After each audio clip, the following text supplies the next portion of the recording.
গোপালগঞ্জের কিনারায় ফরিদপুরে বয়ানে যাওয়ার পর এলাকার ইমাম সাহেব বলে, হুজুর কত মানুষের না কবর জিয়ারত করেন, 4 জন হাফেজের মা কবরে শুয়ে আছে, একটু কবরটা জিয়ারত করে যান। সুবহানাল্লাহ কইলেন না? 4 জন হাফেজে কোরআনের মা। এমন মা আছে যার 7টা ছেলে 7টা কোরআনের হাফেজ। অনেক আছে, অবাক। আমার ফ্যামিলিতে তো 5-6টা কোরআনের হাফেজ আছে, তো অবাক নাই। অনেক ফ্যামিলি আছে এক বাবার 7টা ছেলে 7টা কোরআনের হাফেজ। নাম্বারি হাফেজ, গুলশান বনানীতে নাম্বারি মসজিদে তারাবি পড়ায়। এমনও ঘটনা আছে বাংলাদেশে, এক মায়ের 5টা ছেলে 5টা কোরআনের হাফেজ, 5টাই কাতারে তারাবি পড়ায়। এই সম্মান ইজ্জত বরকত দিয়েছেন কে? কবরটা জিয়ারত করে যান। নেককারের কবরের কিনারায় যদি দাঁড়ানো হয়, দিলের ভিতরে আলাদা একটা শান্তি দেয় কে? আপনি বগুড়া জামিল মাদ্রাসায় আল্লামা ইউসুফ নিজামী রহমাতুল্লাহি আলাইহি 7 নম্বর হুজুর, তার কবরের পাশে একটু দাঁড়ান, দেখবেন আলাদা দিলে একটা শান্তি বর্ষণ হয়। আপনি ভালো মানুষের কবরের পাশে যদি দাঁড়ায় একটু দোয়া করেন, সূরা ফাতিহা, সূরা ইখলাস, দুরূদ শরীফ যদি পড়েন, মনে হবে যেন আপনার দিলটা ঠান্ডা হয়ে গেছে। কথা ঠিক না বে ঠিক? এরকম এক মায়ের কবরের কিনারায় দাঁড়াইলাম, দিলটা একটু নরম করে দেন। জীবনে কি অর্জন করলেন, কয়দিন বা বাঁচবেন, কে আপনার সম্পদ খাবে, কি নিয়ে কবরে যাবেন? প্রতিদিন তো মানুষ মরতেছে, প্রতি সেকেন্ডে 2 জন মানুষ পৃথিবীর থেকে কবরে যাইতেছে। যে কোনো টাইমে আপনার আমার সিরিয়াল চলে আসতে পারে কি পারে না? কবরের কিনারায় দাঁড়াইলাম ইমাম সাহেব সহ। কবর জিয়ারত করার পর ইমাম সাহেবের রুমে আসার পরে প্রশ্ন করলাম, ইমাম সাহেব, এই যে 4 জন হাফেজ কোরআনের মা এখানে ঘুমিয়ে আছে, এই মহিলাটা কি করত? এই সন্তানগুলার বাবাও বা কি করত? ইমাম সাহেব বলল, হুজুর, এক মারাত্মক করুণ এক ইতিহাস। 4টা সন্তান, এদের বাবা ভালো এক পর্যায়ে পজিশনে এক সময় ছিল, ভালো পয়সা ইনকাম করত, কিন্তু ক্যান্সার রোগ হওয়ার কারণে সবকিছু বিক্রি করে অসুস্থ হয়ে গেছে। সব বিক্রি করে চিকিৎসার যোগান দিয়েছে, এরপরও ভালো হয় না, শেষ সময় মারাই গেছে। এই মহিলাটা 4টা সন্তান নিয়ে বড় বিপদে পড়ে গেছে। মহিলা মানুষ প্রতিজ্ঞাবদ্ধ হয়েছে, যত ঝড় তুফান আমার উপরে আসুক না কেন, আমি আমার সন্তানগুলারে কোরআনের হাফেজ বানাবো। যত কষ্ট আসুক না কেন, দুনিয়ার কষ্ট কষ্ট না, মরার পরে বড় কষ্ট আছে না নাই? অতএব এবার মহিলা সংগ্রামে নেমে গেল, জীবন যুদ্ধের সংগ্রামে। মানুষের বাড়ি কলস ভরে ভরে পানি পৌঁছায়া দেয়, এর বিনিময়ে 5 টাকা 10 টাকা যা পায়, এই টাকাগুলা দিয়া 4টা ছেলেকে মাদ্রাসায় পড়ায়া কোরআনের হাফেজ বানাইছে। শুধু তাই না, ফজরের নামাজের আগে পানি ভরে ভরে দোকানে দোকানে পৌঁছায়া দিত, বোরকা পরে। পৌঁছায়া দেওয়ার বিনিময়ে 2 টাকা 5 টাকা দিত। এই টাকাগুলা জমা করে করে ছেলেদের জন্য পাঠায়া দিত। বড় গরিবী হালতে আল্লাহ জীবন কাটাইছে। হঠাৎ একদিন এই মহিলা অসুস্থ হয়ে গেছে, বিছানায় পড়ে গেল। চিঠির মাধ্যমে খবর পাঠাইছে ছেলেগুলা বাড়ি আসুক, শেষবারের মতো আমার একটু দেখা যা, আমার মনটা চায় তোদেরকে একটু দেখে যাই। ওরে এতিমের দল, একটু ভালো করে কথাগুলো শুনে নেন। যে কোনো সময় আপনিও এতিম হয়ে যেতে পারেন, সময় কিন্তু বেশি নাই। বাবার সামনে ছেলের মুখে রক্ত ফুটায় দেয় কে? বাবা দাঁড়িয়ে আছে, ছেলে অ্যাক্সিডেন্ট করে জায়গায় মারা গেছে। এটা হয় কি হয় না? 4টা সন্তান এবার বাড়িতে আসলো। বাড়িতে আসার পর মায়ের চতুর্দিকে বসে আছে। মা সাকরাতুল মাউত, মৃত্যুর যন্ত্রণায় ভুগতেছে, বিছানায় পড়ে আছে। 4টা ছেলে চতুর্দিকে বসে আছে। মা এবার বড় ছেলেকে টার্গেট করে বলে, আমার তো এখন যেন কেমন লাগতেছে, তুই আমাকে আল্লাহর কোরআন সূরা ইয়াসিন থেকে তেলাওয়াত করে একটু শোনা। এবার বড় সন্তান যখন সূরা ইয়াসিন তেলাওয়াত করে শোনাইতেছে, 2 মুবিন তেলাওয়াত করার পর মা বলতেছে থাম, মেজো সন্তানটা সূরা রহমান তেলাওয়াত করে শোনাও। আল্লাহু আকবার। ওই এলাকার মা বোনেরা ভালো করে শুনে নাও, মহিলা প্যান্ডেলে বসে বসে গল্প করিও না গো মা, সময় কিন্তু বেশি নাই। যে কোনো টাইমে বাচ্চাদের সামনে 5টা কাপড় পরাইয়া কবরে পাঠায়া দিতে পারেন কে? মনটা কি চায় না রে বাবা, আপনি একজন আলেমের বাবা হবেন, একজন হাফেজে কোরআনের আব্বা হবেন। আপনি কবরে গেলে আপনার ছেলে দোয়া করবে, কবরে গেলে আপনার ছেলে জুমার দিন আল্লাহর কাছে কানবে, আপনি কবরে চলে গেলে আপনার সন্তান আলেমদের কাছে দোয়া চাবে। একটু দোয়া কইরেন, আব্বা কবরে ঘুমিয়ে আছে, আপনার সন্তান তাহাজ্জুদের মুসাল্লায় কানবে। যদি মনটা চায় তাহলে সন্তানগুলোরে কোরআনওয়ালা বানান। কিছুক্ষণ পর যখন মেজো সন্তান সূরা রহমান তেলাওয়াত শুরু করলো, আর রহমান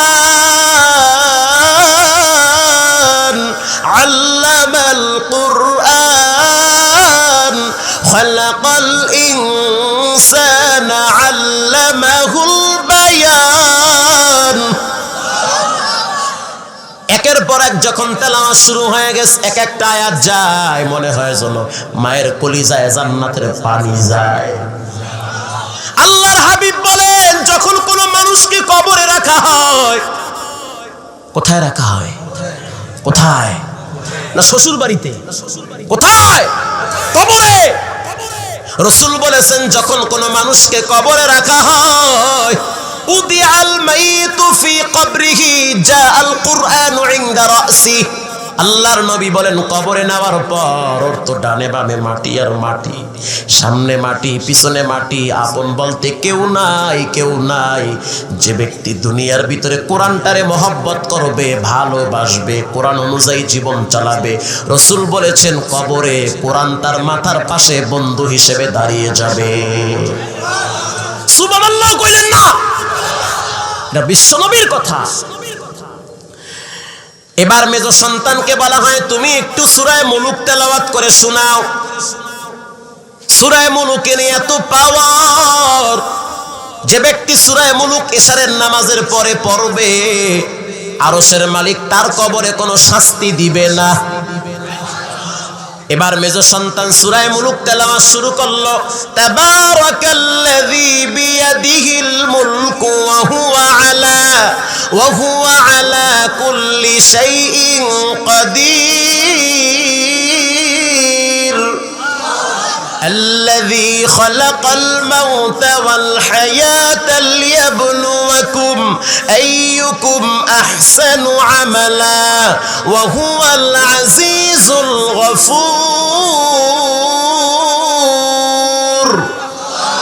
الذي خلق 7 سماوات طباقا ما ترى في خلق الرحمن من تفاوت فارجع البصر هل ترى من فطور। প্রশ্ন করা হয়, মা সূরা মুলুকের কথা কেন বললেন? মায়ের চোখের পানি বায়া বায়া পড়তেছে আর বলে, বাজান সূরা মুলুক যে পড়বে তার কবরে আল্লাহ অন্ধকার দূর করে দিবে। আমি তো মা, তোরা তো আমার কলিজার টুকরা সন্তান, আমি তো পড়তে ভালো করে পারি না, তোরা পড়বি, আমি শুনবো, আরশের মালিক দেখুক আমি কোরআনের প্রতি আমার মহব্বত আগের চেয়ে আরো বেড়ে গেছে, এটা আল্লাহ দেখুক। এরপরে যখন ছোট সন্তান তাকায় দেখতেছে মায়ের পায়ের পাশে বসে বসে তেল লাগাইতেছে, মা তো অসুস্থ মানুষ। বড় সন্তানকে মা ডেকে বলে, এই যে ছোট ছেলেটার নাম হলো তালহা, এই তালহাকে দেখে শুনে রাখবি, তোরা তো বড় হয়ে গেছো, সব বুঝো, ও তো ছোট মানুষ, তেমন কিছু বুঝে না, বেয়াদবি করবি না, ও তো তোদের ছোট ভাই। এই কথা বলে কিছুক্ষণ পর মা বলতেছে, বাজান তালহা একটু ফাঁকে যা, আমার চোখে আমি দেখতে পাইতেছি কে যেন মাথায় পাগড়ি পরে আমার দিকে আগাইতেছে। নাকের ভিতরে আমি জান্নাতের খুশবু পাইতেছি। আল্লাহ তাআলা কোরআনে বলেন তাতানাজ্জালু আলাইহিমুল মালাইকা। আল্লাহু আকবার। যখন কোন নেককারের জান কবজ করা হয়, নেককারের সামনে জান্নাতটা তুলে ধরা হয়, নেককার তখন জান্নাতের ঘেরান নাকে পায়। আর যে ব্যক্তি নাফরমান হইয়া কবরে যাবে, যার নামাজ নাই, যার জিকির নাই, যার সুদ ঘুষের সাথে কারবার, যে মা বাবার সাথে বেয়াদবি করেছে, ওর জানটা বের হতে চাবে না। ওর সামনে আজরাইল দাঁড়াবে এমন সুরাত নিয়া, এক পা জমিনে, দুই পা জমিনে, মাথা আসমানে, নীল নদের মতো বড় বড় চক্ষু, হাতের ভিতরে বড় বড় পশম, প্রত্যেক পশমের গোড়ার থেকে আগুনের ভিলকি বের হতে থাকবে। এই আজরাইল যখন বৎকারের সুরত ধরে যখন সামনে দাঁড়াবে বৎকারের জান কবজের জন্য, এবার রুহুটা পালাইতে থাকবে। আল্লাহর হাবিব বলেন 360টা মোকামে পালাতে থাকবে, পালাতে থাকবে। হযরত আজরাইল পায়ের নখ থেকে পারাইতে পারাইতে পারাইতে পারাইতে যখন বুকের কিনারায় চলে আসবে, হযরত আজরাইল যখন হাতটা উঁচা করে খপ, আল্লাহু আকবার, হযরত আজরাইল যখন হাত উঁচা করে খপ করে যখন রুহুটা ধরবে, তখন রুহুটা বের করে নিবে, সিরে সিরে সব তুন্ন বিতন্ন হয়ে যাবে। ও মুসলমান গো, বেঈমান হয়ে কবরে গেলে রাসূল বলেছেন দুই পাশের মাটি চাপ দিবে, দুই পাশের মাটি চাপ দিবে। কেমন চাপ দিবে যুবক শুনে নাও, এটা গাঁজাখুরি কল্পনা, নিজের আমল নিজে শুদ্ধ করে নাও। আল্লাহর নবী বলেন দুই পাশের মাটি এমন জোরে চাপ মারবে, দুই পাশের মাটির চাপে হাড্ডি ভেঙে চুরমার হয়ে যাবে। কাদের হাড্ডি ভাঙবে? বলে যারা নামাজ ছাড়া কবরে যাবে, আল্লাহ তাআলাকে যারা দুনিয়াতে স্মরণ করবে না, নবীর তরিকায় যারা চলবে না, যারা বেঈমান হয়ে কবরে যাবে, যাদের আমল দুর্বল, এদের কবরে চূড়ান্ত শাস্তি দিবেন কে? জান যখন কবজ হয়ে গেল, মা কালেমা পড়ে পড়ে তার জানটা বের হয়ে গেছে। এবার জানাজা কে পড়াবে? জানাজা পড়াবার জন্য সবাই বলল বড় ছেলেটাই জানাজা পড়াক, বড় সন্তান জানাজা পড়াইলে ভালো হয়। এবার বড় সন্তানকে যখন বলা হয় তুমি জানাজা পড়াও, বড় সন্তান বলে না, আমার মেজো ভাইটার আমল ভালো, ওই জানাজা পড়াবে। ও মুসলমান, তোমার ছেলের তো আমলই নাই, কি জানাজা পড়াবে? আমলই তো দুর্বল। কিছুক্ষণ পর উলামায়ে কেরাম বলল বড় সন্তানটাই জানাজা পড়াক। এবার বড় সন্তান জানাজা কমপ্লিট করার পর চারটা সন্তান মায়ের লাশ কাঁধে নিয়ে যখন কবরের দিকে যায়, ওসি সাহেব দাঁড়ায় দাঁড়ায় কান্দে, এমপি সাহেব দাঁড়ায় দাঁড়ায় কান্দে, টিওনো সাহেব দাঁড়ায় দাঁড়ায় কান্দে। এই মহিলাটার সন্তান যদি আমরা হইতাম, অথবা যদি এরকম আমাদের সন্তান থাকতো, তাহলে আমাদের জীবনটা ধন্য হয়ে যেত। লাশ দাফন হওয়ার পর চারটা ছেলে ঘরে চলে গেল। চারটা ছেলে যখন বিছানায় শুয়ে পড়ছে, তাহাজ্জুদের টাইমে বড় ভাই যখন নামাজে দাঁড়াবে, উযু করার জন্য যখন পুষ্করিণীর ঘাটলার কিনারায় গেছে, ডানে বামে তাকায় দেখে কি ব্যাপার, বিছানায় তো আমার ছোট ভাই নাই। এবার টেনশনে পড়ে গেল, আমার ছোট ভাই কোথায়? দৌড়ায়া ঘরে গিয়া লাইট মেরে চতুর্দিকে দেখতেছে, কোথাও নাই। হঠাৎ নজর পড়ে দেখলো ছোট ভাই মায়ের কবরের পাশে দাঁড়ায় বয়া বয়া কান্দে। আল্লাহু আকবার! মায়ের কবরের পাশে বসে বসে কান্দে। দৌড়ায় গিয়া বলে কি ও ভাই, এখানে বসে বসে কেন কান্দো? বলে এখানে তো আমার রক্ত শুয়ে আছে, যে স্তন থেকে দুধ পান করেছি সেই মা তো এখানে ঘুমিয়ে আছে। যেই মায়ের পেটে আমি বড় হইছি, যেই মায়ের পেটের ভিতরে আমি লাথি মারছি, ওই মা এখানে ঘুমিয়ে আছে। যেই মায়ের পেটের ভিতরে আমি বড় হইছি, ওই মা এখানে ঘুমিয়ে আছে। অতএব ঘরে আমার ঘুম হয় না, আমি ক্লান্ত হয়ে গেছি। মা বাবার মায়ের মাগফিরাতের জন্য আমি এখানে একটু আল্লাহর কাছে কান্দি। ও মুসলমান নবীর উম্মত, এজন্য দলাদলি বাদ দেন, হিংসা বাদ দেন, নিজেকে সাজান, সন্তানগুলারে কোরআনওয়ালা বানান।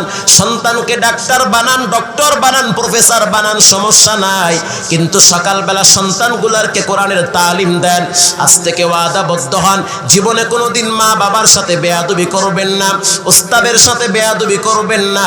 যাদের মা বাবা নাই কবরের কিনারায় দাঁড়াবেন, আর কোনোদিন নামাজ ছাড়বেন না, জীবনে দাড়ি কাটবেন না, ঈমান আমল নিয়ে কবরে যাবেন।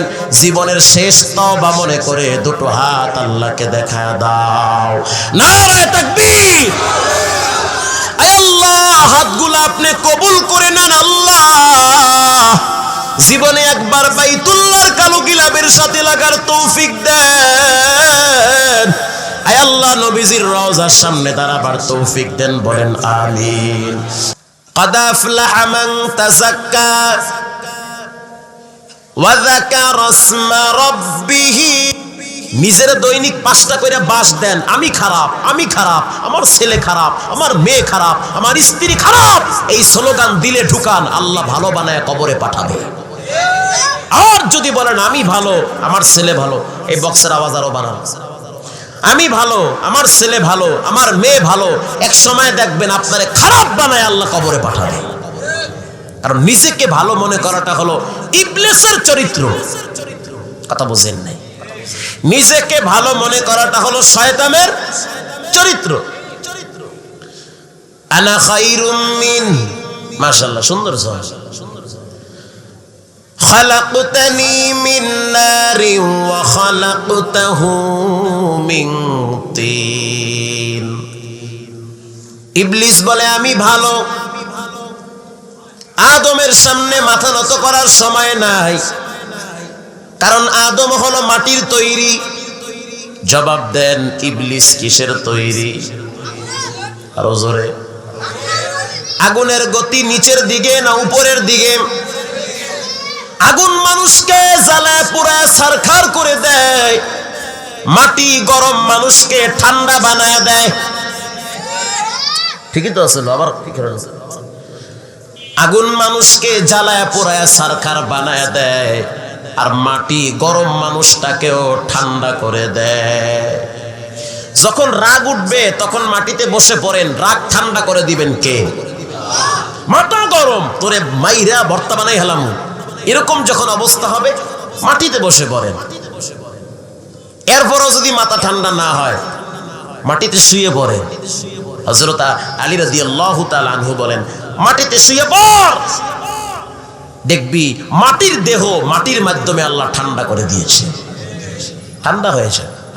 এরপরও যদি ঠান্ডা না হয়, গরম হয়েছে কা মাথা, কয় সকিনার মায় ডাইলে লবণ কম দিয়েছে, এর লেগে মাথা গরম হয়ে গেছে। এরপরও যদি মাথা ঠান্ডা না হয়, আপনি 2 থাল পান্তা ভাত কাঁচা মরিচ দিয়ে বেশি করে খাইবেন। কথা বলছেন? আপনার মাথা, দিল, দিমাগ, মন, মস্তিষ্ক সব ঠান্ডা করে দিবেন কে? আল্লাহ। ওয়াল কাযিমিনাল গায়যা ওয়াল আফিনা আনিন নাস আল্লাহু ইউহিব্বুল মুহসিনিন। যে ব্যক্তি রাগকে সংবরণ করে, রাগ কন্ট্রোল করে, আরশের মালিক তাকে মুহসিন বান্দা হিসেবে কবুল করে। যার দিল ভালো তার মর্যাদা বাড়ায় দিবেন কে? قد أفلح من تزكى وذكر اسم ربه فصلى। 1 নম্বরে যার দিল পবিত্র, 2 নম্বরে যে ব্যক্তি নামাজ পড়ে, 3 নম্বরে যে ব্যক্তি আল্লাহর জিকির করে। এই 3টা গুণ যার ভিতরে থাকবে, আল্লাহ বলেন হাসরের ময়দানে আমি তারে আমার ব্যক্তিগত পাওয়ারে জান্নাতে পৌঁছায় দিব। কয়টা গুণ? 3টা গুণ। 1 নম্বরে দিলটা কালা না সাদা? সাদা।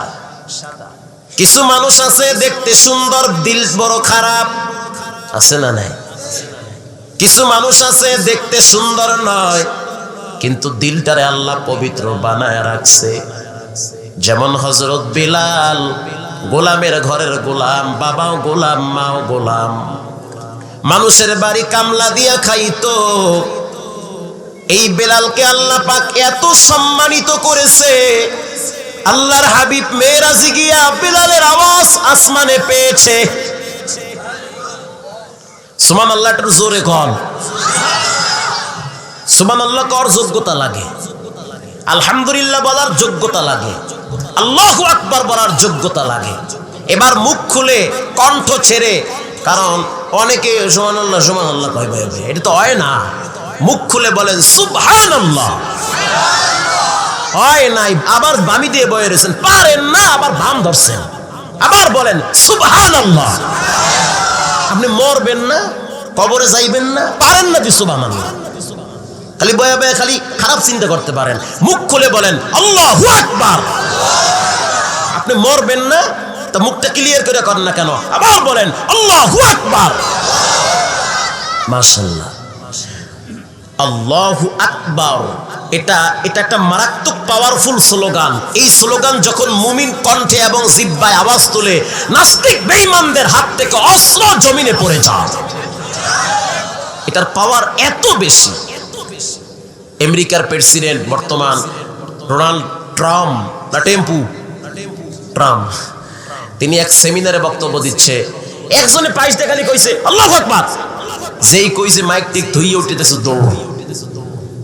কি ওসা দৌড়ান কাকা? আরে আল্লাহ খাইছে তো, কোন দিক দিয়ে এত জোর স্লোগানটা দিল? এটা তো ভয়ঙ্কর স্লোগান। তার মানে আল্লাহু আকবারের অর্থ হলো সবচেয়ে বড় কে? সবচেয়ে বড়। যখন আল্লাহ এই স্লোগান তোলা হয়, তখন আমেরিকার প্রেসিডেন্ট চিন্তা করে, আমার আমেরিকাও বড় না, আমিও বড় না, ব্রিটেনের সরকার বড় না, বাংলাদেশের রাষ্ট্রপতি এবং সরকারও বড় না, সব সরকারের বড় সরকার, রাজাবি রাজ, সব ক্ষমতার বড় ক্ষমতার অধিকারী হলেন কে? আরো জোরে মাশাআল্লাহ। ভাইরা আমার, قد أفلح من تزكى وذكر اسم ربه فصلى। যার দিল ভালো, যার দিল পবিত্র, যার দিলটা হলো পরিষ্কার, আল্লাহ বলেন তার মর্যাদা আমার কাছে অনেক বেশি। একজনে কামলা দিয়া খায়, দিলটা যদি ভালো হয়, টাইম মতো নামাজে মসজিদে হাজিরা দেয়, নামাজ শেষ হওয়ার পরে মসজিদের কোনায় বসে আল্লাহর কাছে কান্দে আর কয়, আল্লাহ আমার মতো পাপী এ এলাকার ভিতরে কেউ নাই। এ কথা বলে যখন বান্দা চোখের পানি একটু ছেড়ে দেয়, আল্লাহর হাবিব বলেন পানিটা পড়ার আগেই পিছনের সব গুনাহ মাফ হয়ে যায়। আর যদি দিলের ভিতরে অহংকার নিয়ে বাইতুল্লাহ গিয়া লাব্বাইকের আওয়াজ দেয়, ওই লাব্বাইকের আওয়াজ কাজে আসবে না, কারণ দিলটা আগে বিনয়ী করতে হবে। উঁচা জমিনে যেমন পানি জমা হয় না, পানি জমা করতে হলে নিচা জমিনে পানি ঢালতে হয়, ঠিক না ঠিক? তুমি নামাজ পড়বা, যাকাত দিবা, হজ করবা, সালাম দিবা, দান খায়রাত করবা, উদ্দেশ্য একটা, মানুষকে দেখাবার না আল্লাহকে দেখাবার। আরো জোরে। এজন্য রাসূল বলেন মান তাওয়াদা লিল্লাহ রাফাহুল্লাহ। যে ব্যক্তি নিজেকে ছোট ভাবে, আরশের মালিক তার মান মর্যাদা সম্মান বড় বানায়া দেয়। ভাইরা আমার, এই তিনটা কাজ পারবেন তো করতে ইনশাআল্লাহ? কইরেন। এক নম্বরে দিল সবসময় পবিত্র রাখবেন, কোনো হিংসা রাখবেন না, কোনো বিদ্বেষ রাখবেন না, নিজেকে ভালো মনে করবেন না, মনে করবেন আমি সবচেয়ে পাপী, আমি সবচেয়ে খারাপ, এলাকার সবাই ভালো, আমি কি? আরো জোরে। সব ভালো, আমি কি? খারাপ। সবাই ভালো, আমি খারাপ। আফসোস, যাদের টেনশন হওয়ার কথা না, তারা মৃত্যু পর্যন্ত টেনশন করেছে। যারা দুনিয়াতে জান্নাতের সুসংবাদ পেয়েছে, তারা মৃত্যু পর্যন্ত আফসোস করেছে, না জানি মরার পরে হাসরের ময়দানে কি জবাব দিতে হয়। হযরত ওমর ফারুক রাদিয়াল্লাহু তাআলা আনহু, একটু চিন্তা করেন, হযরত ওমর ফারুক, তাকে ফজরের টাইমে যখন শহীদ করে দেওয়া হয়েছে, ইহুদির সন্তান আবু লুবাবা যখন তার পেটের ভিতরে খঞ্জর মেরেছে, পেট থেকে নারী বুড়ি বের হয়ে গেছে, হযরত ওমর ফারুক নিজে এই নারী বুড়ি জামা উসা কইরা এরকম নিয়েছে। নেওয়ার পরে একটু পাশে গেল, সাহাবায়ে কেরাম ধরে শোয়ায় রাখলো। তা হযরত ওমর ফারুক অজ্ঞান হয়ে গেছে। অজ্ঞান যখন হয়ে গেল, একটু পরে হুঁশে আসলো, সাহাবায়ে কেরামদেরকে বলতেছে নামাজের কি অবস্থা হইতেছে? নামাজের কি অবস্থা হচ্ছে। মুরব্বী, আপনি তো মৃত্যুর আগে আগে বড় বলারে কন, ও বলা আমার তো জায়গা ওইটা বাহি আছে কিনারে, এখন তুই কিন্না লইস। মাইয়ের কোন অমুক জায়গায় টাহা আছে 13 লাখ, ওইটা তুই গোপন করে ফেলাস। তোরে দিলাম 6 কাটা, তোরে দিলাম 9 কাটা, তোরে দিলাম 14 কাটা। এই হিসাব করে আপনি মরার পরে, মরার সময় কবরে যান। আর সাহাবায়ে কেরাম মৃত্যুর আগ পর্যন্ত আল্লাহর জাহান্নামের আযাবের ভয়তে নিজেকে নিয়ে টেনশন করতেন। যখন তিনি মাটিতে পড়ে গেলেন, অজ্ঞান হয়ে গেলেন, কিছুক্ষণ পর হুঁশে আসতেছে, আবার অজ্ঞান, মৃত্যুর ক্রিয়া শুরু হয়ে গেছে, সাকরাতুল মাউত শুরু হয়ে গেছে। হযরত ওমর গালটা দিয়া মাটি ঘষতেছে, এই গাল দিয়ে মাটি ঘষতেছে আর বলতেছে, হে মাটি, তুই আমার সাথে কি ব্যবহার করবি আমি জানি না। আল্লাহু আকবার। হযরত ওমর বলতেছে, আপনি তো দল নিয়ে ব্যস্ত, নেতা নিয়ে ব্যস্ত, নেত্রী নিয়ে ব্যস্ত, আপনি বিড়ি নিয়ে ব্যস্ত। লজ্জা তো হওয়া দরকার আমাদের। আপনি ক্ষমতা নিয়ে ব্যস্ত, একটাবার নিজেকে নিয়ে ফিকির করেছেন যে আমার নামাজটা কি সাহাবায়ে কেরামদের মতো হয় কিনা? আমি কি ফজরের টাইমে তাহাজ্জুদের সময় কি আল্লাহর কাছে কাঁদতে পারি কিনা? এটা যদি কেউ নিজেকে নিয়ে ফিকির করত, রাসূল বলেন, কেউ যদি নিজেকে নিয়ে ভাবে যে আল্লাহ আমাকে মাফ করবে কি করবে না, আল্লাহ আমাকে ক্ষমা করে দিক, আল্লাহ আমাকে জান্নাতে দিবে না জাহান্নামে দিবে, এই ভয়েতে যখন কোনো মানুষ নামাজে দাঁড়িয়ে কাঁদে অথবা নামাজের পরে যখন আল্লাহর কাছে বিনয়ের সহিত কাঁদে, তার চোখের পানি নাকের ডগায় আসার আগে পিছনের সব গুনাহ ক্ষমা হয়ে যায়।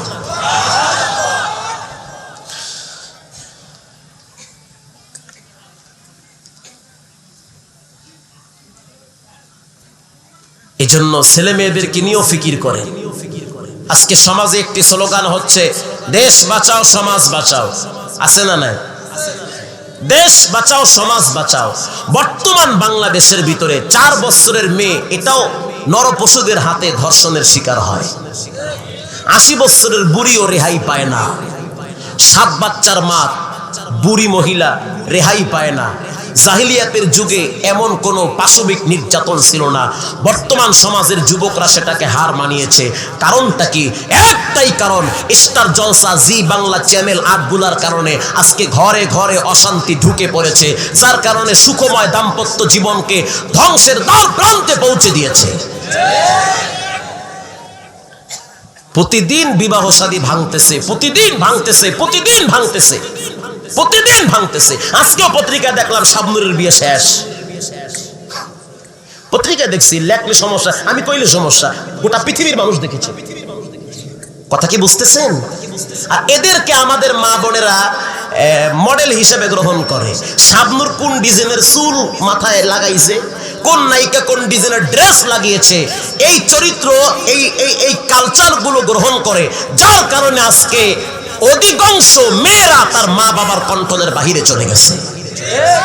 কথা কি ঠিক? আজকে বাবা খাওয়ার জন্য বাবার কলার ধরে, ছেলে বাবা খাওয়ার জন্য কার কলার ধরে? বাবা কি বাবা খামু। সুবহানাল্লাহ, সুবহানাল্লাহ, নাউজুবিল্লাহ, আউজুবিল্লাহ না নাউজুবিল্লাহ, এটা কইয়েন। বাবা খাওয়ার জন্য বাবার কলার ধরে। আলহামদুলিল্লাহ, এমন নজির বাংলাদেশে নাই যে কোনো আলেম, কোনো হাফেজ, কোনো ইমাম, কোনো কারি, কোনো কোরআন পড়নেওয়ালা ছাত্র বাবার চোখের দিকে তাকায়া গাঁজা খাওয়ার জন্য টাকা চেয়েছে। আছে? পাবেন? পাবেন না। আজও পর্যন্ত আব্বার চোখের দিকে তাকায়া কথা বলার সাহস পাই না। আজও পর্যন্ত মায়ের সামনে বসে একটা গরম ভাব নিয়ে কথা কমো, এই সাহস হয় না। কেন হয় না? একটাই কারণ, সকালবেলা আমার আব্বা আমাকে প্রথম কোরআনের তালিম দিয়েছে। ফজরের নামাজের পরে আব্বারে দেখতাম কানের নিচ দা ধরতো, তাই না শেষরাইয়া মসজিদে পাঠাইয়া দিত। কথাগুলো মনে রাখেন, উঠতে বাড়ি যে ঘুমাইয়েন না, পরে পোলা রাতের কোপ খাইবেন। কোপ খাইয়া পিঠ বেটকাইয়া যাইবে, আমারে তো পোলায় কোপাইবার চাই, আরো কোপাইবে। যেভাবে কোরআন হাদিস থেকে রাসূল করিম সাল্লাল্লাহু আলাইহি ওয়াসাল্লাম, আল্লাহ এবং রাসূল যেভাবে বলেছে ওইভাবে ফ্যামিলি চালান, রাজনীতি করেন, সমাজনীতি করেন, দেখবেন প্রতিটা সেক্টরে আল্লাহ সফলতার চূড়ান্ত ফয়সালা দিয়েছে। আর আল্লাহ এবং রাসূলের বাহিরে মন মতো চালাবেন, চলতে পারবেন না। কামাই করবেন 2 লাখ, চুরি করবেন 4 লাখ, এরপরও শান্তি ঘরে হবে না। কারণ যেই ঘরে নবীর তরিকা নাই, আল্লাহর হুকুম নাই, ওই ঘরে শান্তি কিয়ামতের আগের দিন পর্যন্ত হতে পারে না। সকালবেলা আব্বারে দেখছি কানের নিচ দিয়ে ধরতো, ওঠ ঘুমাস না, চোখ ডলার টাইম নেই, তাড়াতাড়ি ওঠ। কথা কি বোঝেন? আপনি তো পোলা পাল্লে কুদু কুদু করেন, আপনি কুদু কুদু করেন, পারেন না তো। কয়দিন পরে পোলা পানে ধরে মোয়া দেয়, সমস্যা এই জায়গায়। ভাইরা আমার, খুব কষ্ট নিয়ে কথাগুলো আমি বলতেছি। আজকে প্রত্যেকটা জায়গায়, প্রায় গ্রামে, প্রায় জায়গায় অধিকাংশ ছেলে মেয়েরা মা বাবার অবাধ্য হয়ে গেছে। কথা কি ঠিক? আরে বাবায় বিড়ি টেনে ফালাইয়ে দেয়, পোলায় ঘুরিয়ে ওই বিড়ি আবার টানে। আছে না নাই? অভাব নাই। ভাইরা আমার, তো যে কথা বলতে চেয়েছিলাম, কান ধরে যখন বাবায় টানতো নামাজে যা, তো বলতাম আব্বা এত জোরে টানেন কা? তো সেই কথাটা আমার এখনো কানে বাজে। বাবাই বলতো চুপ, আব্বা পরে ক, আল্লাহ আগে ক। কি আগে কও?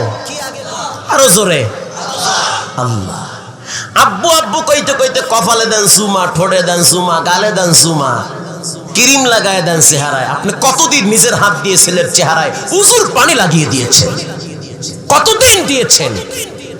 এখন এই শেষ বয়সে এখন ফোলায় কথা হনে না, মাইয়ায় কথা হনে না, বউ কুপাইবার চায়। কেন এমন হবে? কেন এমন হবে? একটাই জবাব, কোরআনের শিক্ষার অভাব।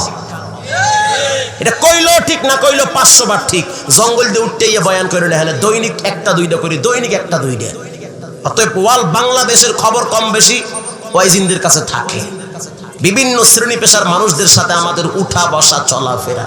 গত জুমার কথা, এই যে ঢাকায় আমি জুমা পড়াই সিটির ভিতরে, শিল্পপতি, একটু কথা আছে গোপনে বলবো, প্রকাশ্যে বলা যাবে না, কারণ মানুষ শুনলে ক্ষতি করে দিবে। তা আমি বললাম তা আমার কাছে বললে ক্ষতি হবে না? বলে না, আমরা জানি এই জমিনের ভিতরে সাধারণ মানুষরা উলামায়ে কেরামদের কাছে সবচেয়ে বেশি আস্থা ভাজন একটা জায়গা। বলতেছে খুব ভয়াবহ অবস্থা। রাত্রিবেলা মেয়ে মদের বোতল নিয়ে ঢুলতে ঢুলতে ঘরে ঢুকে, আমি বাবা দেখি কিচ্ছু বলতে পারি না। এই আফসোস কোথায় রাখবো? ছেলে ওপেনে গাঁজা সেবন করে, আমি বাপ দেখি কিছুই বলতে পারি না। হুজুর তাবিজের ব্যবস্থা করে। আমি বললাম তাবিজে কাজ হবে না বাবা, তাবিজে কাজ হবে না। সকালবেলা যদি কোরআনের তাবিজটা খাওয়াইয়া দিতেন, তো জীবনে পোলাপান উল্টা পাল্টা চিন্তা করতো না। আমার আব্বা এখনো টেলিফোনে আমার ধমক দেয়, প্রতিদিন বকে উল্টা পাল্টা করলেই। কথার কথা, মুরব্বীদের কাছে তো অনেক সময় মানে সিধাটা উল্টো লাগে, এখনো বকে। তো বকাটাকে আমি নিয়ামত মনে করি। আমি জানি আমার আব্বার এক একটা বকা মানে আমার জান্নাতে যাওয়ার এক একটা রাস্তা খুলে যাওয়া। আমি মনে করি আমার মা আমাকে এক একটা বকা দেওয়া মানে আমার সফলতার এক একটা দ্বার খুলে দেওয়া। এটা আমি মনে করি। কোথার থেকে মনে করলাম? পাইলাম কোথায়? পাওয়ার রাস্তা হলো কোরআনে কারীম। কথা বলেন ঠিক না ঠিক? কোরআন। এজন্য আল্লাহ তাআলা বলেন আর রহমান,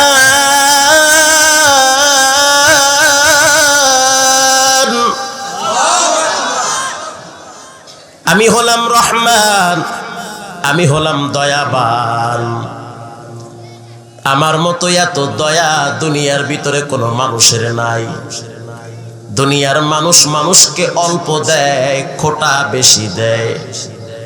আর আল্লাহ মানুষকে বেশি দেয়, খোটা তো দেয় না, বরং নেওয়ার জন্য আরো ডাকতে থাকে। কথা কি ঠিক? দুনিয়ার মানুষকে ফাঁসাবার জন্য অপরাধ অল্প করলেও বড় ধরনের মামলা দিয়ে সাজায়া রাখে। কথা বোঝেন না? দুনিয়ার মানুষ অনেক সময় ছোট ছোট অপরাধীদেরকে বড় বড় শাস্তি দেয়। দুনিয়ার মানুষ অন্যায় না করলেও অনেক সময় অপরাধীর গ্লানি গলায় ঢুকায় দেয়। কিন্তু আল্লাহ তাআলার এমন নিজাম, দুনিয়ার অপরাধীদেরকে আল্লাহ শাস্তি দেওয়ার জন্য ডাকে না, বরং ক্ষমা করার জন্য ডাকে। স্বামী তাই বিদেশ, স্ত্রী জিগায় 10 বছর পর আইছে তুমি বিদেশে করো কি? আমি বিদেশে সৌদি আরব আমি হেলিকপ্টার চালাই। হেলিকপ্টার চালাও, তোমার বেশভূষা, তোমার চলাফেরা, তোমার আচার আচরণ কালচার দেখে তো মনে হয় না তুমি হেলিকপ্টার চালাও। কথা কি বোঝেন? কথা বেশি কবি না, আমি হেলিকপ্টার চালাই, আমি যেরকম এইটাই ঠিক, বেশি কথা কবি বাহির বাড়ি যাবি, এইটাই তো পারবা কি তুমি?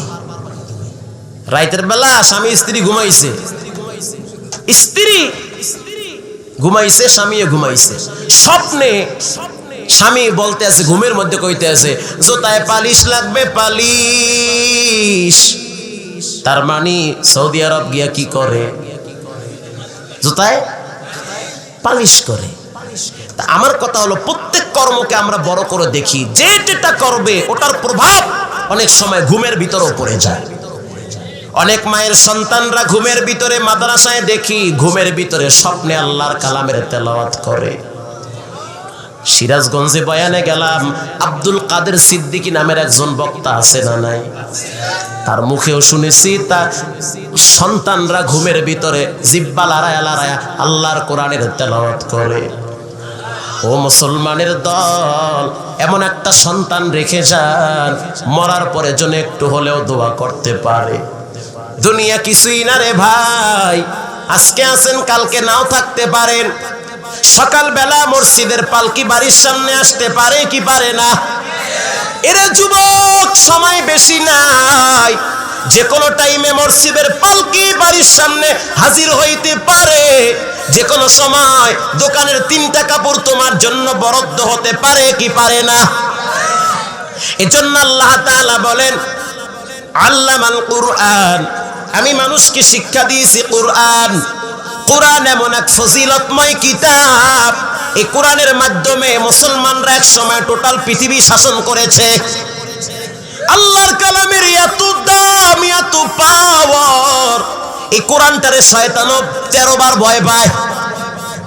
যে ব্যক্তি কোরআন পড়বে, সিনার ভিতরে জমা রাখবে, কিয়ামতের ময়দানে এরকম হাফেজে কোরআন 10 জন ব্যক্তিকে জাহান্নাম থেকে জান্নাতে নেওয়ার সুপারিশ করবে। সাউন্ড কি কমায় দিলেন নাকি? বুঝলাম না, আপনারা কি সাউন্ড ক্লিয়ার বুঝতে পারতেছেন? মাশাআল্লাহ। ভাইরা আমার, আল্লাহর হাবিবের প্রিয় সাহাবী হযরত আলী রাদিয়াল্লাহু তাআলা আনহু বলেন, দুনিয়ার মানুষকে আল্লাহ সম্মানের চেহারে বসায় 2টা পুঁজির বিনিময়। কয়টা পুঁজি? প্রত্যেকটা মানুষ সম্মান চায়, শান্তি চায়। আল্লাহ মানুষকে সম্মানের চেহারে বসায় 2টা পুঁজির বিনিময়। 1 নম্বরে কাউকে আল্লাহ ক্ষমতার বিনিময়ে সম্মানের চেহারা দান করে। কথা কি বোঝেন? কাউকে আল্লাহ তাআলা ইলমের পুঁজির কারণে সম্মানের চেহারা দান করেন। কাউকে আল্লাহ তাআলা টাকা এবং ক্ষমতার মাধ্যমে সম্মানের চেহারা দেন। আবার কাউকে আল্লাহ ইলমের এবং কোরআনের কারণে সম্মানের চেহারা দান করেন। হযরত আলী রাদিয়াল্লাহু তাআলা আনহু বলে, আল্লাহ, আপনি আমাকে টাকা দেন নাই, সম্পদ দেন নাই, আপনি আমাকে ইলম দান করেছেন। আল্লাহু আকবার। ইলম হলো বাতি, ইলম হলো নূর। যার ভিতরে ইলম নাই, ওর সিনাটা অন্ধকার করে দেয় কে? যেই ঘরে কোরআন নাই, যেই ঘরের মেয়ে কোরআন পড়তে পারে না, যেই ঘরের মা কোরআন পড়তে পারে না, বাবা কোরআন পড়তে পারে না, ওই ঘরটা বিরাম ভূমি, অন্ধকার ঘর, ওই ঘরটা শান্তির ঘর হতে পারে না। ওই ঘরটাই শান্তির ঘর। যেই ঘরের বাবা ফজরের টাইমে মসজিদে যায়, ওই ঘরটা শান্তির ঘর। যেই ঘরের মা ফজরের টাইমে নামাজের পরে কোরআন পড়ে, ওই ঘরটাই শান্তির ঘর। যেই ঘরের মেয়ে ফজরের টাইমে আল্লাহর কালামের তেলাওয়াত করে, ওই ঘরে যদি ইনকাম কম হয়, আরশের মালিক অল্প টাকায় কোরআনের বরকতে বরকত বাড়ায়া দেয়। ভাইরা আমার, এজন্য আল্লাহর হাবিব বলেন, তলাবুল ইলমি ফরিদাতুন আলা কুল্লি মুসলিম। প্রত্যেকটা মুসলমানের জন্য ইলমে দ্বীন শিক্ষা করা সুন্নাত না ওয়াজিব না ফরজ? আরো জোরে। ও সন্তানের বাপ, এত কষ্ট করিয়া ছেলে মেয়েদেরকে লেখাপড়া করান, মরার পরে যদি একটু শুদ্ধ করে দোয়াটাও করতে না পারে, আপনার মতো হতভাগা কপাল পোড়া বাবা কবরে আর কেউ থাকবে না। এই যে কুড়িগ্রাম খবর নিয়ে দেখেন, বর্তমান রানিং এমপি তার ছেলের মাথাও পাগড়ি দিয়েছে, তার সন্তান কোরআনের হাফেজ। এমপি সাহেবকে প্রশ্ন করা হয়, স্যার এত ক্ষমতা পাইলেন, ছেলেটারে হাফেজ কেন বানাইছেন?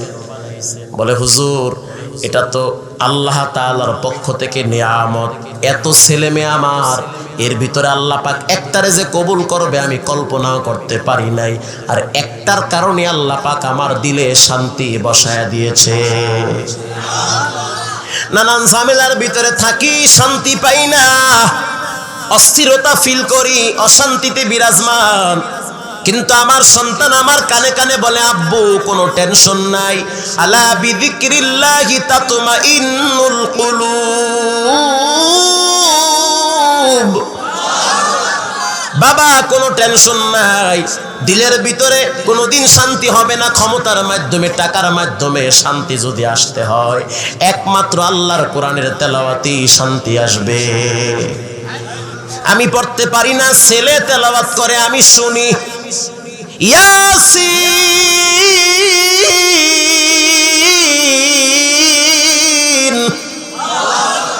ওয়াল কুরআনিল হাকীম ইন্নাকা লামিনাল মুরসালিন আলা সিরাতিম মুস্তাকিম।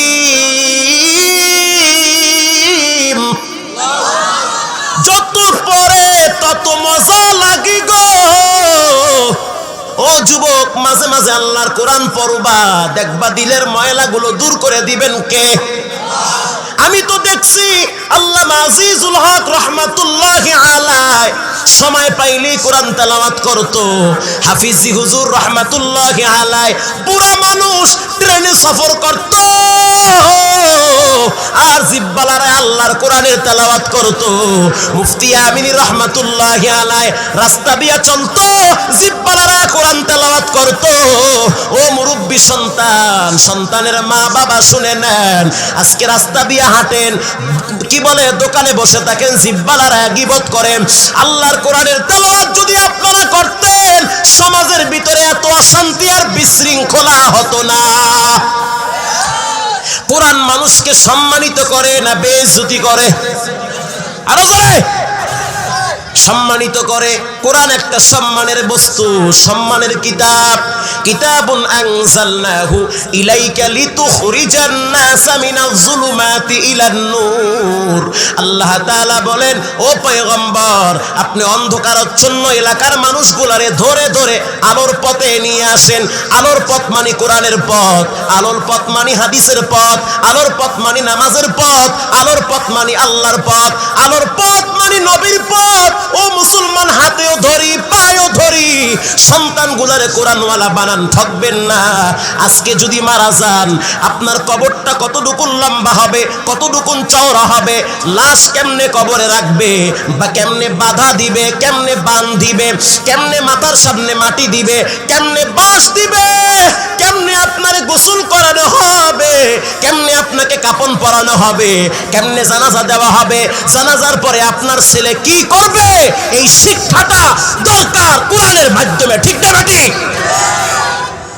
কোন ছাতাও তো জানে না আপনার পোলা, গাল বর্রে বর্রে হাসেন আর বিড়ি টানেন। ভাইরা আমার, এজন্য সন্তানদেরকে কোরআনের তালিম দেন।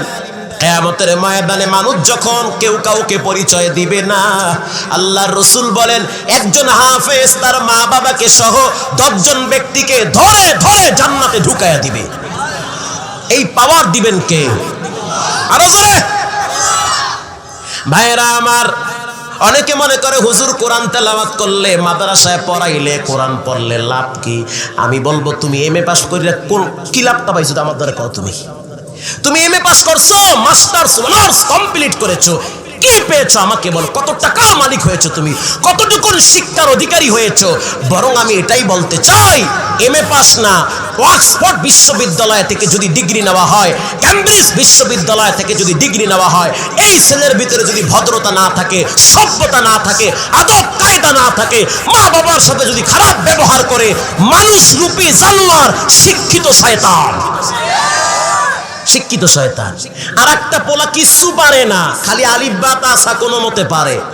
ও যদি মা বাবার সাথে ভালো ব্যবহার করে, মুরব্বি দেখলে সালাম, দেখা হইলি মুসাফা, বেশি শিক্ষা নাই কিন্তু ভিতরে নমনীয় আছে, ভদ্রতা আছে, আদব কায়দা ভালো। আল্লাহর কসম, রাসূল বলেছেন যে কোরআন পড়ে, যে পড়ায়, তার মতো ভালো মানুষ দুনিয়াতে কেউ না। অনেকে চিন্তা করে হুজুরের গোষ্ঠী এই মাদ্রাসায় পড়লে খাইবে ডাকি, তোমরা কি না খাইয়ে মরছি? কথা কন না কা খাই মানে একদিনে 6 বারই খাই। কইবেন খান কারে মে কি জোর করিয়া খাই, যে খাওয়াই তবে নালে গুলি করে মতো মারে। জোর করে হাতে পায়ে ধরে খাওয়া লাগবে, খাবো না, খাওয়ার টাইম নেই। রাগ করেন কাটান নামাগো ভাষা। বলেন এই মহব্বত ভালোবাসা শুধুমাত্র কিসের কারণে? আরো জোরে, কোরআনের কারণে। এই যে ঢাকায় প্রেস ক্লাবের সামনে, কষ্ট হইতেছে আপনাদের, প্রেস ক্লাবের সামনে দেখতেছি একটা ব্যানার টানানো, লেখা আছে বেতন বাড়াতে হবে। সংক্ষেপ, কি বাড়াতে হবে? কথা না বললে তো আমি আপনাদের সাথে কথা বলতে পারবো না। কি বাড়াতে হবে? বেতন বাড়াতে হবে। মাশাআল্লাহ, বেতন বাড়াতে হবে।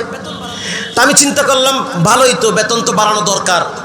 আবার কিছু মানুষ দেখতেছি প্যান্ট শার্ট টাই টুই পইরা পেশ ঢালাই রাস্তার উপরে হুইয়ে রয়েছে, ব্যাগ মাথায় দিয়ে। কথা মনে হয় আমার বোঝেন নাই। খাড়ের উপরে হুইয়ে রয়েছে না রাস্তায় হুইয়ে রয়েছে? রাস্তায় শুয়ে রয়েছে। থাকে তো অনেক সময় আপনার প্রেস ক্লাবের সামনে অনেক সময় দেখা যায় বিভিন্ন দাবি দয়া নিয়ে দাঁড়ায়। এই দাবি পূরণ করতে হবে সরকার, এই দাবি ওই দাবি ওই দাবি, বিভিন্ন দাবি নিয়ে সেখানে দাঁড়ানো হয়। অনেক মানুষ তো মহিলা পুরুষ একসাথে রাস্তার মধ্যে হুইয়ে থাকে, হয় কি হয় না? এরকম কিছু মানুষ দেখলাম ব্যানার টানায় লেখছে বেতন বাড়াতে হবে। কিছু মানুষ দেখলাম হইয়া রয়েছে। একজনের দেখে খুব পরিচিত মনে হইলো, গ্লাস নামে ডাক দিলাম, সালাম আলাইকুম ভাই, কি অবস্থা? হ্যাঁ নাকা কারে ভাই কেমন আছেন? খুব ভালো আছি। এই রোদের মধ্যে মানুষ এনে হইয়া থাকে, এত ঠাড়া ভাঙ্গা রোদ, মাথা তো আউলে গেছে ফুল, এনে হইয়া রয়েছেন কা? দেখেন না ব্যানারে কি লেখা? লেখা তো বেতন বাড়াইতে হইবে। কাহা বেতন বাড়াতে হবে, বিদ্যুতের বিল বেড়ে গেছে, গ্যাসের বিল বাড়ছে, পানির বিল বাড়ছে, ওষুধের দাম বাড়ছে। কথা কি বোঝেন আমার? মাটির দাম বাড়ছে, কলা পাতার দাম বাড়ছে, কুত্তার দাম বাড়ছে। বাড়ছে কি ছাতা না জানেন কোন কচু আপনি কেটা কইছে বাড়া নাই। কুত্তার জন্য আলাদা একটা হসপিটাল তৈরি করা হয়েছে। কুত্তার হলে সুমাসুমি করে পোলা মাইয়া নিচে ফালাইয়া রাখে, আছে না নাই? আছে। আবার যাই হোক, তো কিছুক্ষণ পরে আমি বললাম ভাই আপনারা যে এখানে শুয়ে রয়েছেন আপনাদের বেতন কত? তা বেতন হয়েছে 35,000 টাকা। আমার বেতন 35,000। মাশাআল্লাহ, 35,000 টাকা বেতন পান, এরপরও কম বেতন বাড়াইতে হইবে। কারে ভাই কইেন না, খায় না মাস শেষ কইতে যাইতে আর ভাই না। আমি বললাম খালি 35,000 টাকাই পান, আরো 900 আছে, আরো 10,000 টাকায় 5 হয়ে আছে। কত হয়েছে? 45,000 টাকা। ফাঁকফোক থাকে না কিছু? থাকে কিছু ফাঁকফোক। 45, যাক আলহামদুলিল্লাহ, ফাঁকফোক থাকা ভালো, কিছু দরকার আছে। মাশাআল্লাহ, 45 পর্যন্ত মাশাআল্লাহ 45,000 টাকা বেতন পান, এরপরও কোন বেতন বাড়াইতে হইবে। পাইছেন নাকি আপনারা? ভাই কইেন না, শান্তি নাই, ঘরে গেলে অশান্তিতে জীবন শেষ। দেখেন না শার্ট গাই দিয়েছি, দাম মাত্র 40 টাকা। এটার আমি ডলা দিতে, কথা তো ঠিকই কইছে, 40 টাকা। 45,000 টাকা বেতন পান, শার্ট গায়ে দিয়েছেন 40 টাকা দামের। পাইছেন কই? এটা কই যে গুলিস্তানে বেচে 22 চালান 40, 22 চালান 40। ওখানটা কিনছি একটা। মাশাআল্লাহ, তো শান্তি আপনার। এই প্যান্ট এটার দাম কত? এটার দাম 120 টাকা। ওরে সুবহানাল্লাহ, 120 আর 60 কত হইছে? কি 200? 120 আর 60 কত? এর অঙ্ক আপনারা বুঝেন না। 180 টা কমপ্লিট, তাই কত? এটার দাম মাত্র 60 টাকা। ওরে সুবহানাল্লাহ, তো আমারই তো শান্তি। মাশাআল্লাহ, আলহামদুলিল্লাহ। তো ভাই 45,000 টাকা বেতন পান, শার্ট গায়ে দেন 40 টাকা, শার্ট গায়ে দেবেন 4,000 টাকা দামের। কি ঢং শুরু করছেন আপনারা? না ভাই, ঘরে গেলে শান্তি নাই। সকালবেলা মাইয়াকে আব্বু আমি বিউটি পার্লারে যাব, আমার লাগবে 5,000। ওরে খোদা, কম কি? একটু পরে কয় হুজুর, কি কয় আব্বু আমার একটা ব্যাট কিনতে হবে বসুন্ধরার থেকে, এটার দাম 12,000। বসুন্ধরার থেকে একটা ব্যাটের দাম 17,000ও আছে, 80,000ও আছে ব্যাটের দাম। খবর তো নেন না, খালি গ্রামে বইয়া ওই বাঁশ ভাঙ্গে ফিডেন হেইয়া মনে করছেন আপনারা, হেইয়া মনে করছেন অনেক দাম। যন্ত্রণা পোলায় চায় 12,000 টাকার ব্যাট, মেয়ে কয় পার লাগে যাবো দেও 5,000। ছোট পোলায় দৌড়ে আইছে, আব্বা আমার জন্য আলাদা টিভি কিনতে হবে। কেন বাব্বু তোমার জন্য আলাদা টিভি কেন কিনতে হবে? বলে আম্মুর জন্য আমি এই রিমোট বাগে পাই না। কথা কি বোঝেন? ঘরে একটা টিভি, রিমোট হইছে একটা, মানুষ হইছে 7 জন। কেউ দেখবে কটকটি, কেউ দেখবে কিরণমালা, কেউ দেখবে খেলা, কেউ দেখবে খবর। মারামারি হে না আছে না নাই? আছে। তার কথা থাকবে না কা?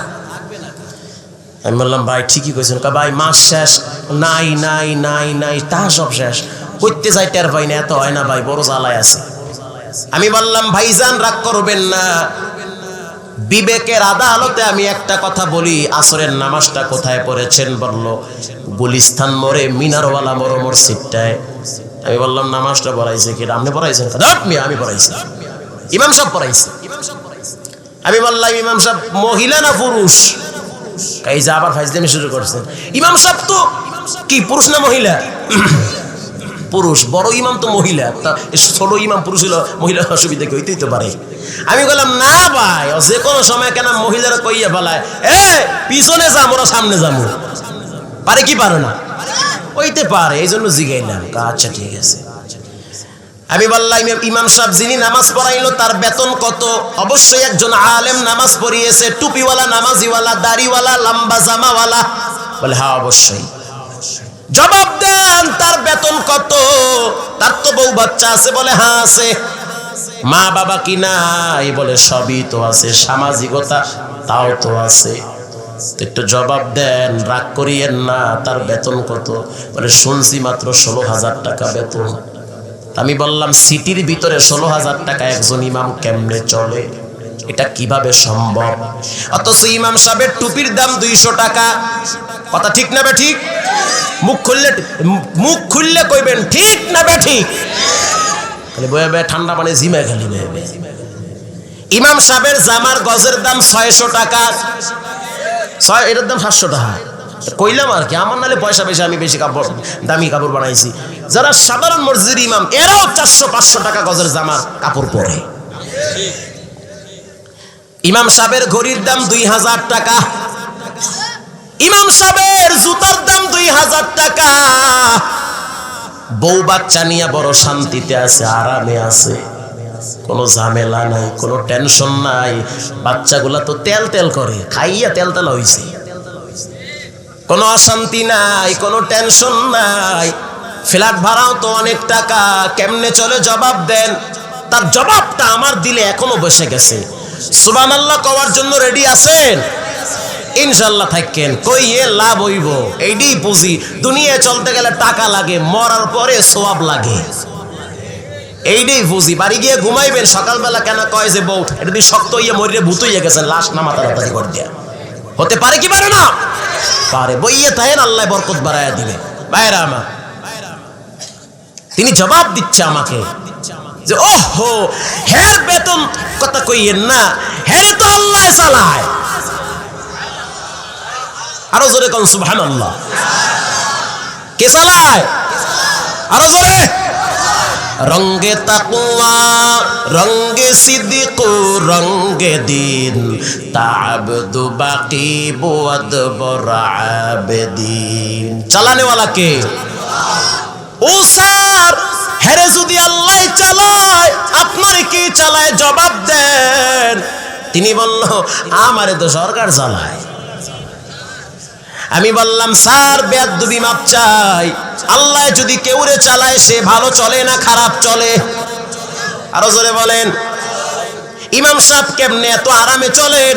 হাফেজ সাহেব বেতন তো পান 6,000 9,000, আবার 9-6 মাস বাকি। ও মাওলানা সাহেব এত অল্প টাকায় কেমনে সাংসারিক জীবনে শান্তি হয়? ইমাম সাহেব হাফেজ সাহেব জবাব দেয় ইয়ারফাইল্লাহুল্লাযীনা আমানু মিনকুম ওয়াল্লাযীনা উতুল ইলমা দারাজাত।